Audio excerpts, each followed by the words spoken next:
Upasana happens only when you are ready, you are chosen to do Upasana. It is an all-consuming, world-changing, paradigm-shifting, soul-igniting process. Upasana is the process of becoming the deity. Hey, I'm Amritha. Last year, I lost 80% of my material achievements. But what happened next was beyond anything that I could have planned myself. Instead of hustling and rebuilding the whole thing, I ended up surrendering to God in a process called Deity Upasana. This is my story of how Upasana found me, what is Deity Upasana, and a detailed explanation of how it changes you inside out. I hope you enjoy this video. Hare Krishna. I am coming to you from Vietnam today. It makes me so happy to be able to film in places like this, where I get to see uncles and aunties walk by, look at me curiously, kids coming up and like trying to see what I'm doing. Hi! Wanna say hi? Today's episode is actually, it's about Upasana. It's about this crazy thing called Upasana that I have been vlogging about for the last few months. About 6 to 8 months ago, or a little bit more, I had no idea what the word Upasana even meant. I'm Indian Australian, so I was born in Chennai. I grew up in Australia, and I was always spiritual and religious and connected to Hindu deities naturally. From day one. There are even photos of me from when I was a kid doing Pushpa Puja for Krishna probably. So that connection to my deities was always there for me. And then I went through life and I went through periods of atheism and questioning things and not believing in God, not believing in Hinduism, trying other religions before a series of events took place that just brought me all the way back. I would even say I don't think I ever truly walked away from Hinduism. I always knew that was my home. How can I walk away from my deities? They are in every part of me. They are in every cell of my being. There's an uncle on a motorbike on the footpath. You guys, I don't know if it caught it on camera. They're in every part of me. They're soaked in every cell of me. So my connection with the deities has always been really, really strong, really, really visceral from day one. No matter what was happening materially, spiritually, I was always progressing. The progress was very steady, right? Step by step by step. And then what happened? A couple of years ago, actually towards the beginning of 2024, I went to India.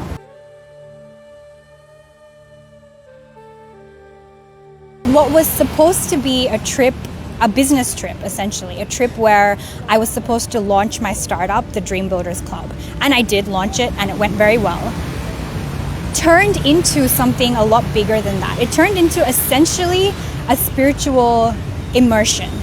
Every day I ended up almost magically visiting 2 to 3 temples wherever I was living. It was like when I was there, the deity's connection to me was so strong that I would actually lose all sense awareness and would just find myself walking down streets and ending up in temples. And then I come to my senses and I'm like, how did I end up at this Ayyappa temple? Oh, Ayyappa called me, right? Like that was the vibe in India for me for the entire 90 to 100 days that I was in India in 2024. So that connection to my deities was forged and became even stronger and even more powerful and immediate for me after those 100 days. I shit you not, I probably visited almost 100 temples in that time. Not through planning. Magic, passion, beauty, spirituality, my deities. I love them. They are my heartbeat. So after that visit, which by the way was also the visit where I ended up being called to Ramana ashramam, not once but twice. The moment I stepped foot into Ramana ashramam, my entire fate was sealed and handed over to Ramana Maharshi. And everything from there as I'm saying this, I'm realizing this, I actually needed to hear this. Everything from there, from that moment when I stepped foot in Ramana ashramam the first time, from that point onwards, everything from there has been Ramana Maharshi's doing.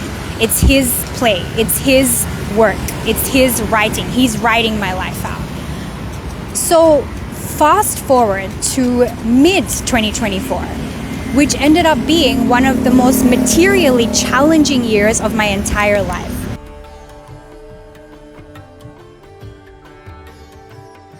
Last year was the year where I lost almost 80% of everything that I thought made me successful in the material world.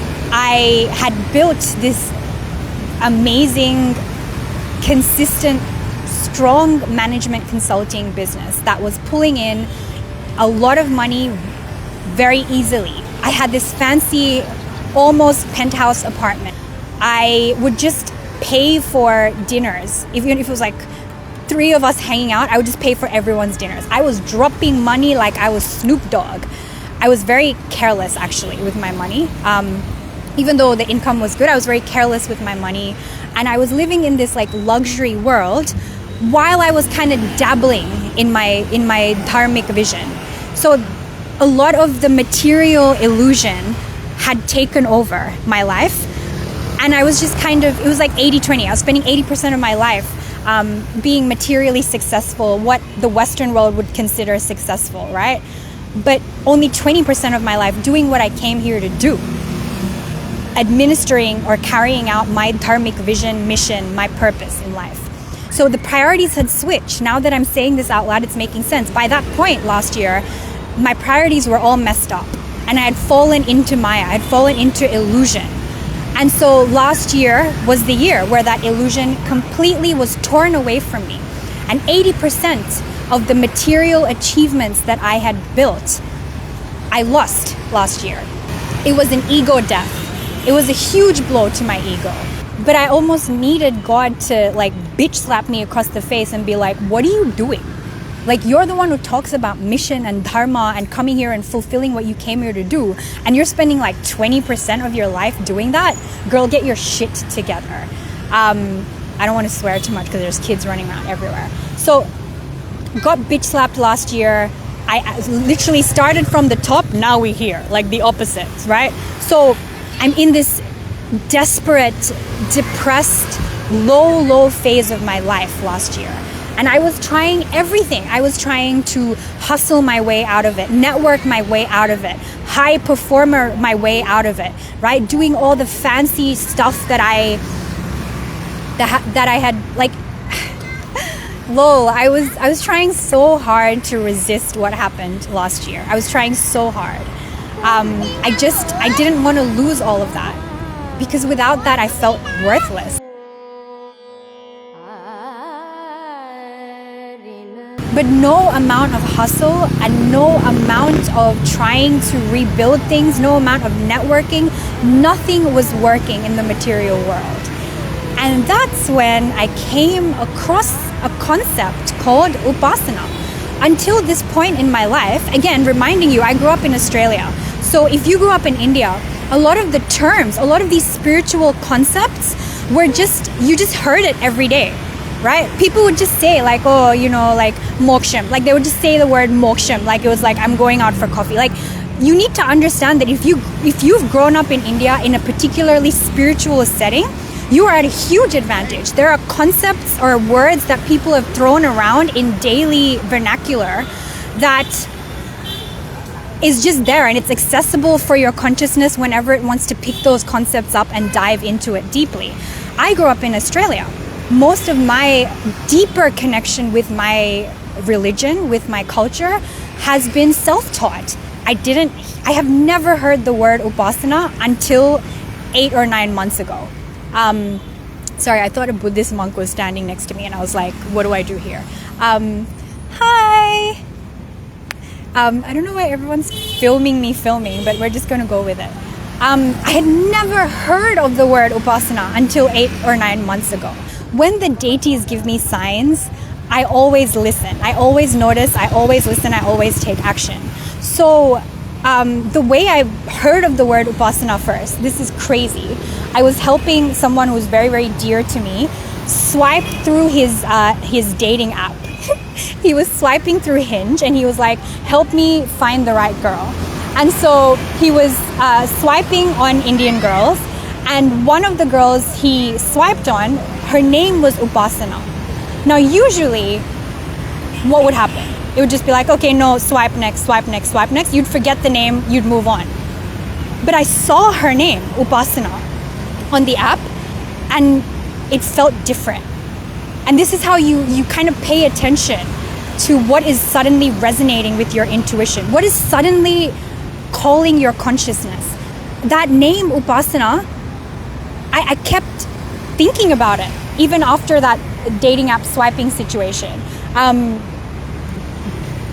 By the way, it is so humid and so hot, so I'm dripping with sweat right now. But this is so beautiful. These are the moments that make life so special. Just sitting in Da Nang, Vietnam, talking about Upasana, waving to kids and uncles and aunties. Let's go. So the name Upasana, it almost felt like it got etched into my conscious mind. And I found myself being drawn to that word, Upasana. And once I noticed it and I became fascinated with it and stuck on it, I started getting all these recommendations from the beer biceps guy, Ranveer Allabadia. I don't even think I was following him then, but all of a sudden I was getting all of these recommendations from him that were interviews with Rajashri Nandi. And I kept seeing those videos. Upasana, Upasana, Upasana. The word just kept coming up. People would use it in conversation. And so I was like, okay, deities, you're talking to me, you're trying to tell me something. What is Upasana? And so I Googled it, I Wikipedia'd it, I started watching the videos, and I started falling into it, and I started being sucked into it. And I knew, the moment I figured out what it was, I knew I was being called to do it. Like, I had to do it. I had to do it. The deities were calling me to do it. It needed to be done. So I'm pausing here because I'm noticing a strange man walking up with a stick, and he's like limping, and I don't know how to react in this situation, so I'm just gonna stay calm. He's like an older man. Xin chào.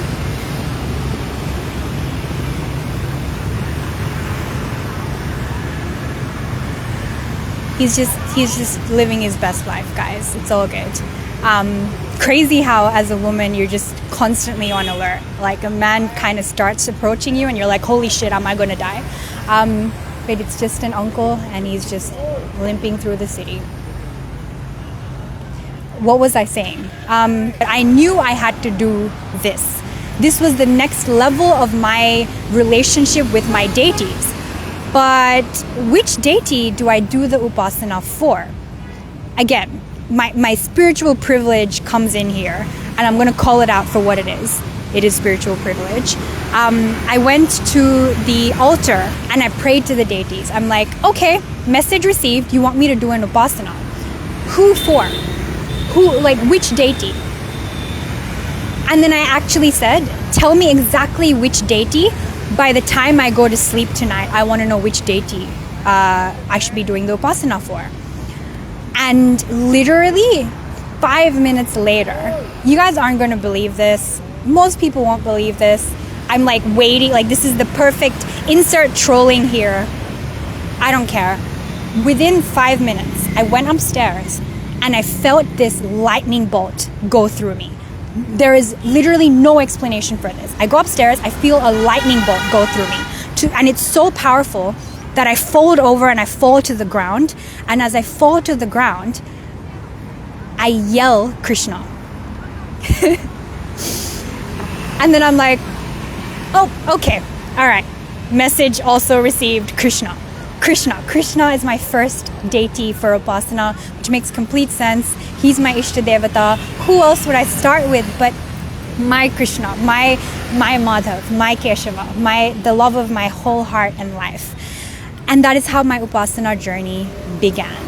I am going to make more videos about each of the 3 upasanas that I've done so far. Now that I've finished the 3rd one, I can share with you which deities they were. First, it was Krishna Upasana. Then there was like a 3-day break, and then it was Kaal Bhairav Upasana. Again, similar signs came through to say it's Kaal Bhairav. And then it's Devi Upasana. And Devi Upasana, I have vlogged fully on my YouTube channel, and I'm still vlogging it because she asked me to. Distracted because a guy just like cycled past playing Vietnamese music really loudly, and I was both like really curious about what song it was and also slightly distracted. So 3 upasanas done. So 3 upasanas later, now I can sit here, look back on this experience, and actually ask myself, what is Upasana? What is this experience that was done through me and that was requested of me and that I committed to? What is Upasana? So I'm going to put the Sanskrit definition of Upasana up here, but you can Google that. I'm going to tell you what Upasana has been for me. Upasana happens only when you are ready for the next level. For the next level of surrender to God. You don't choose to do Upasana. You are chosen to do Upasana. It happens when the time is right. It happens when your heart is ready and it's been cleansed and it's been through what it needs to go through. It happens after you've done the foundation level work, where you have a certain connection with your deity or your deities already. You already love them. You already feel a childlike innocence and purity and love towards them. And suddenly there's an aching within you to want more of them, to completely surrender into them and dissolve into them. And when that ache becomes stronger and stronger and stronger, and interestingly, that ache becomes stronger when your material life is kind of going shit. Like, let's be real. If things are going super, super well, right? If I hadn't lost my business last year, if things were just kind of plodding along, would I have turned to God? Would I have even thought as spiritually as I did last year? Maybe. I am a very spiritual person. But I probably wouldn't have surrendered to God to the extent that I did last year through Upasana. That is a blunt and open and honest admission and confession. I have no issue saying that. When the ache overtakes your entire being and it is time for you as a being to level up in your connection with the deities and start experiencing the deities in a whole other way. Start living on this almost the same dimension as the deities. Start living in a way where they are within you and you are part of them and you are in this new world with them. When the time is right is when you are called to do Upasana. And when you are called to do Upasana, you must drop everything and do it. Obviously, it's your choice. No one can tell you what to do. But when that calling happens, you lean into it and you do it. Upasana is the process of becoming the deity. That's what it is. That's what it is. She summarized it. Upasana is the process of becoming the deity. In every single one of those 3 upasanas, you almost become like a living temple. Let me tell you this. When you want to install a vigraham in a temple, in a kovel, right?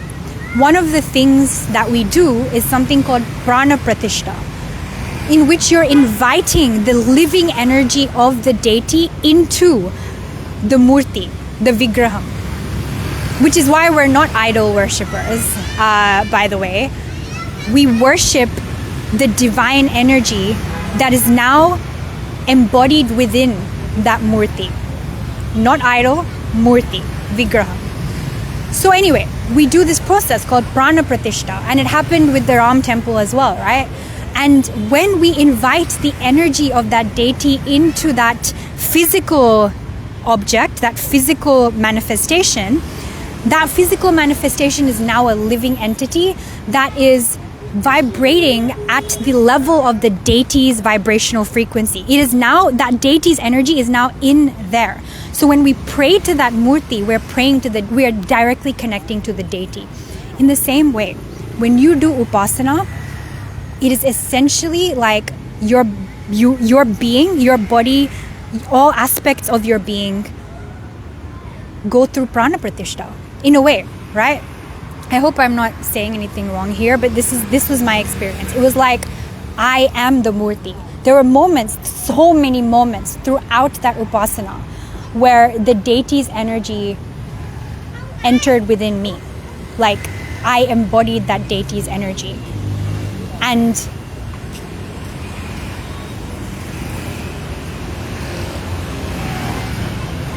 it's like I'm speechless. Like,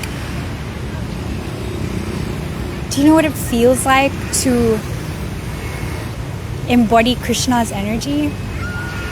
Or to embody Kaal Bhairav's intensity? Or to hold Kali Amma's vibe? Like, you become them. You become a channel, a direct channel for the deity. You become a direct walking channel, vigraham, whatever you want to call it, for the deity's energy. And suddenly, you are that deity's representative. And I just want to say, it's not like you can hold all of the deity's energy within your physical body. What ends up happening is, I think, it's just a little drop of that deity's energy enters within you. And you become them. Just from that drop, you become them. So after 3 upasanas, my connection to Kali Amma, Durga Devi, I won't say the name of the deity I'm currently doing upasana for, to Kaal Bhairav, to Krishna, is so strong that if I wanted to right now, I would just need to say their name, close their eyes, and our energies would be like this. One. That is the power of Upasana. That is what Upasana does. It takes the human into the divine. It lifts the human into divine, into divinity. And it actually takes you onto a different dimension completely. And it's not for the faint-hearted. These 3 Upasanas have completely changed me at I want to say at a DNA level, at a coded level.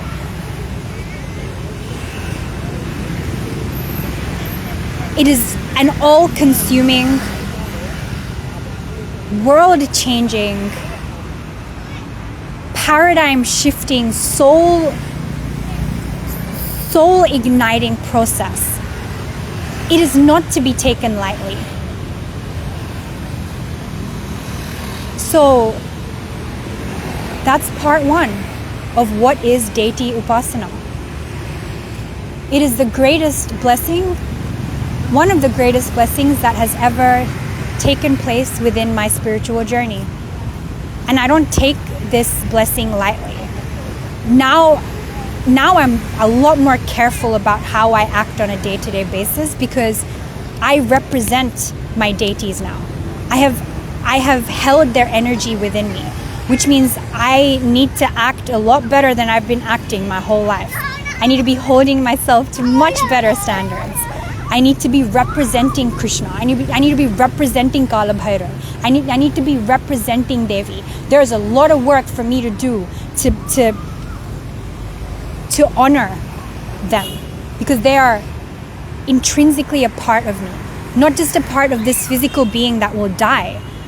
But this is now a connection that has been forged so deeply that even when the soul leaves this body, oh my God, I thought he was going to knock the camera over. Even when the soul leaves this body, that soul is going to have the imprint of my deities on it. That is Upasana, you guys. It is not like that is Upasana.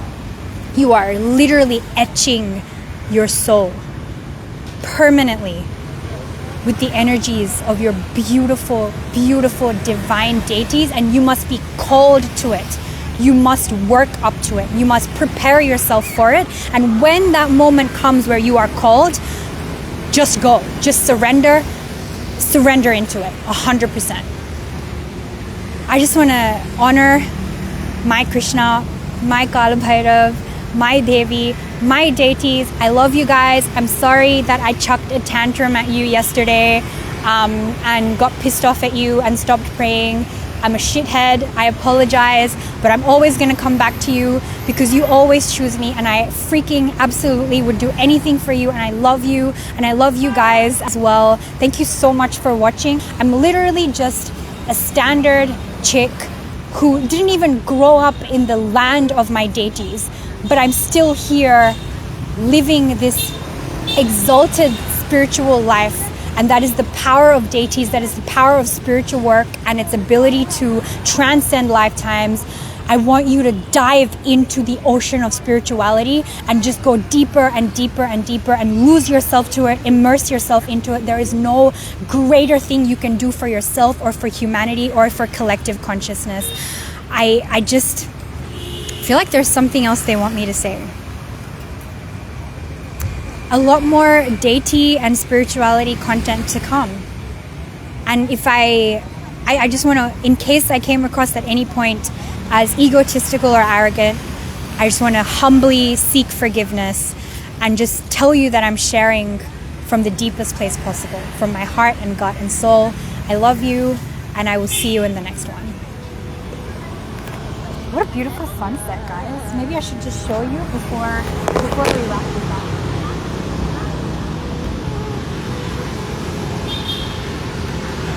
This is Dharma.